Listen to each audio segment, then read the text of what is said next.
복음성구 30번째 고린도전서 1장 18절에 대해서 오늘은 알아보도록 하겠습니다. 십자가의 도가 멸망하는 자들에게는 미련한 것이요 구원을 받는 우리에게는 하나님의 능력이라, 그렇게 말씀 주셨습니다. 십자가의 도를 우리에게 허락해 주셨습니다. 다른 것 우리에게 주신 게 아니라 십자가의 도, 영어로 보면 더 정확한데요.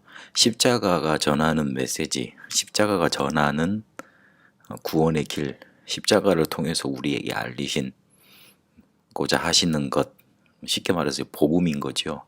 복음은 실제로 사람의 문제가 하나님을 떠나서 왔기 때문에 사실상 그게 전부입니다. 사람의 문제가 하나님 떠난 것이 그게 전부입니다. 많은 경제 문제, 사람 간의 갈등, 아니면 폭력, 범죄 이런 것도 쭉 나타나는데, 그것들의 모든 근원을 찾아가 보면 어디서 출발하느냐? 하나님을 떠난 상태에서 출발을 합니다.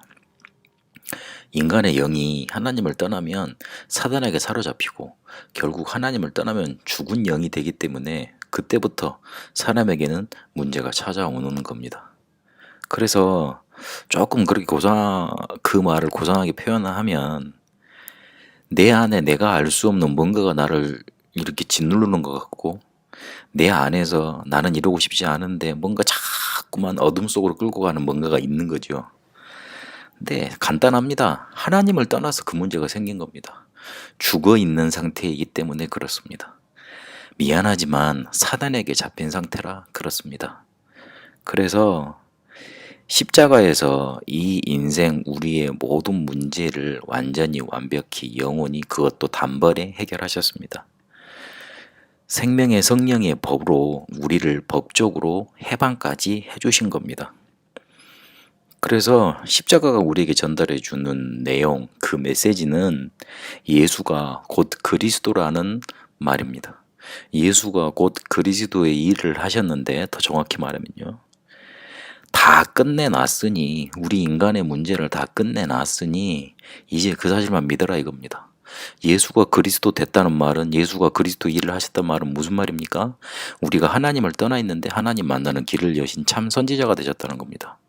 우리가 죄 속에 잡혀있고 죄 속에 빠져서 죽어 있는데 우리를 그 죄에서 법적으로 해방시키셨다는 것입니다. 자기 자신이 대신 죄를 담당하셨어요. 사단에게 사로잡혀서 절대 하나님을 만나지 못하는데, 그 사단의 일, 마귀의 일을 완전히 멸하셨다는 겁니다. 그 세 가지 일을 하셔서, 그 세 가지 일을 하신 분을 보고 그리스도 그러는데, 그 그리스도의 일을 하신 분이 누구냐면 바로 예수님이시라는 겁니다. 그래서 예수 믿으라 그럽니다. 더 정확히 말하면 예수님을 그리스도로 믿어야 되는 겁니다. 그게 십자가의 도, 십자가가 말하는 메시지, 십자가에서 전해주고자 하는 내용인 겁니다. 하지만 이게 멸망받을 자, 멸망하는 자들에게는 미련하게 보입니다.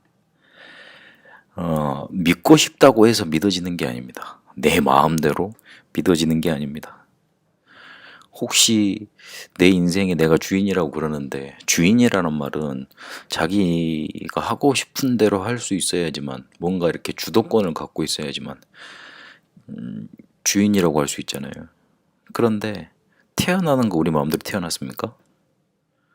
또 애를 가진 사람들은 맘만 먹으면 애를 가질 수 있습니까? 그렇지 않습니다. 제 주변에 보니까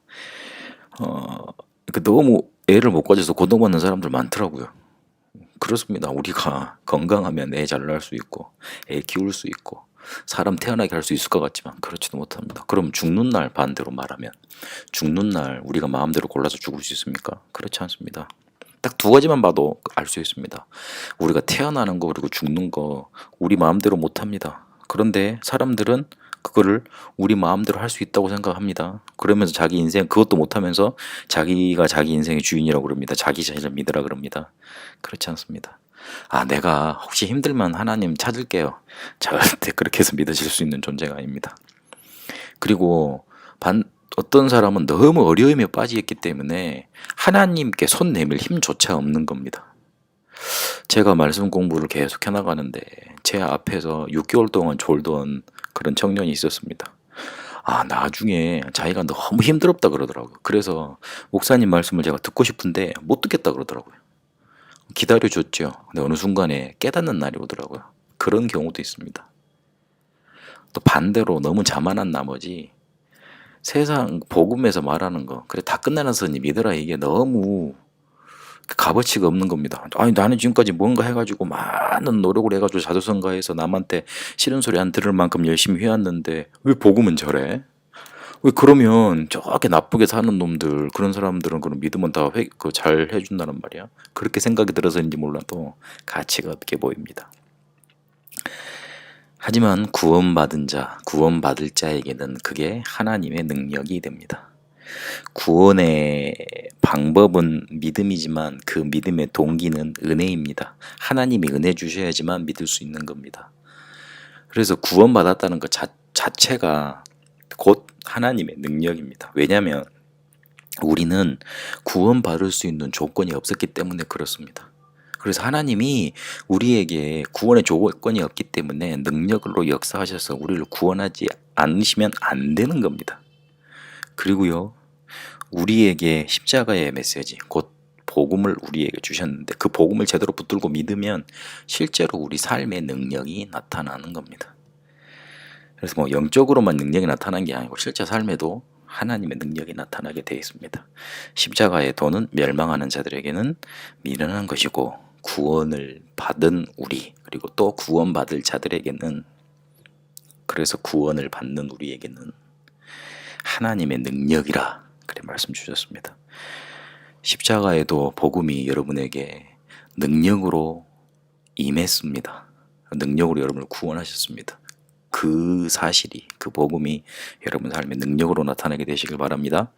기도합니다. 살아계신 하나님 우리에게 복음 주셨습니다. 이 복음 우리에게 은혜로 믿어지게 하셨는데 아무 조건 없는데 하나님의 능력으로 우리를 구원하셨는데 이 사실을 우리의 삶에도 누려서 우리 삶에 하나님의 능력이 나타나 우리에게 주신 복음 십자가의 도가 십자가의 메시지가 전달되게 하옵소서. 예수 그리스도의 이름으로 기도합니다.